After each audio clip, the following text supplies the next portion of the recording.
Hai teman-teman, sekarang kita akan membahas tentang kreativitas kewirausahaan dan sumber inovasi. Kreativitas adalah setiap orang mampu melakukannya, dapat dikembangkan dan dapat digunakan dengan berbagai cara. Bagaimana menciptakan nilai, baik dalam pengertian komersial ataupun sosial? Keterampilan inti tetap menjadi salah satu temuan dengan eksplorasi dan pemecahan masalah. Disitulah muncul kreativitas. Di awal saya sudah menjelaskan apa itu kreativitas, dan di sini saya akan ulangi kembali.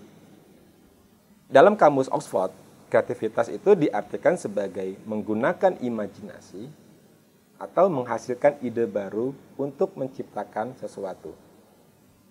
Kreativitas adalah segala kemampuan seseorang untuk menciptakan sesuatu yang baru, baik berupa gagasan maupun karya nyata yang relatif berbeda dengan apa yang telah ada sebelumnya. Proses kreativitas terdiri dari 4. Yang pertama adalah tahap persiapan, yaitu mempersiapkan diri untuk memecahkan masalah dengan mengumpulkan data dan informasi. Kedua, tahap inkubasi. Setelah pengumpulan informasi dihentikan, sementara individu melepaskan diri untuk masalah yang terjadi.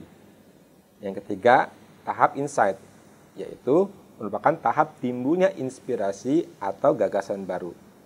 Terakhir adalah tahap validasi, yaitu pengujian ide dan kreasi baru terhadap realita. Kreativitas sangat penting dalam kehidupan manusia. Kenapa? Tanpa kreativitas, manusia tidak mampu bertahan dalam menghadapi perubahan yang semakin cepat. Kreatif sendiri merupakan proses berpikir dan menghasilkan sesuatu yang baru dan bermanfaat bagi orang lain.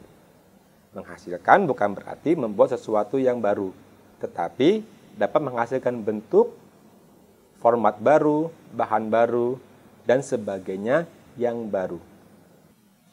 Bagaimana bisa kreatif?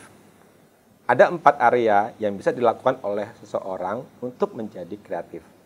Yang pertama, mengembangkan kemampuan berpikir.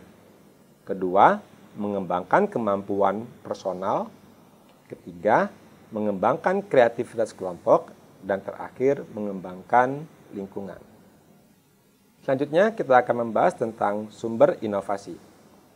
Inovasi itu bisa datang dari beberapa hal, antara lain guncangan terhadap sistem, kejadian yang tidak terduga, melihat orang lain, adanya peraturan, inspirasi, dorongan pengetahuan, inovasi mendorong desain, menarik kebutuhan, dan menjelajahi alternatif masa depan dan membuka kemungkinan.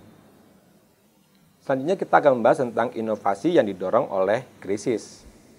Terkadang urgensi kebutuhan dapat memenuhi efek paksaan pada inovasi. Contoh, krisis pada masa perang. Permintaan akan produk besi meningkat pesat selama revolusi industri dan menggunakan keterbatasan metode dalam peleburan besi dengan arang. Nah, dengan cara yang sama, krisis energi telah menciptakan inovasi yang menarik mengenai sumber energi alternatif dan sebuah ledakan inovasi tersebut terjadi. Terakhir, kita akan membahas tentang memperhatikan dan belajar dari orang lain. Sumber inovasi penting lainnya itu berasal dari pengamatan kepada orang lain.